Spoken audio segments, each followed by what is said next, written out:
দেশের মাটিতে test cricket থেকে সাকিবের মর্যাদাপূর্ণ বিদায় নিশ্চিত করতে তাকে নিরাপত্তা দেয়া হবে বলে ইঙ্গিত দিয়েছেন যুব ও ক্রীড়া উপদেষ্টা আসিফ মাহমুদ।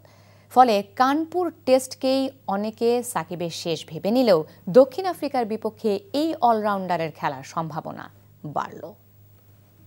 একজন খেলোয়াড়কে অবশ্যই আমরা সর্বোচ্চ নিরাপত্তা দিব এবং যে কোনো ধরনের অভিযোগ থাকলে সেটা তো আইনি বিষয়ে ভিন্ন সে বিষয়ে আমি কোনো মন্তব্য করতে পারি না। আইন মন্ত্রণালয়ের বিষয়ে একটা স্পষ্টতা দিয়েছে।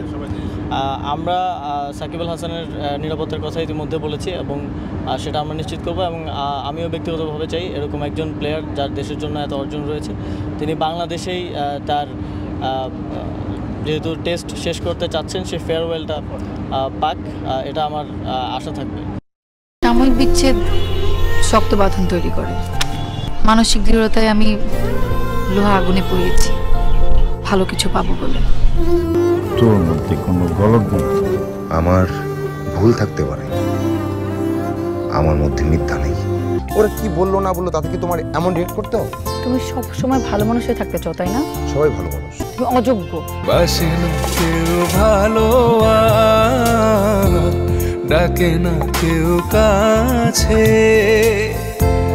তোমায় মনে করার কারণ খুব আছে।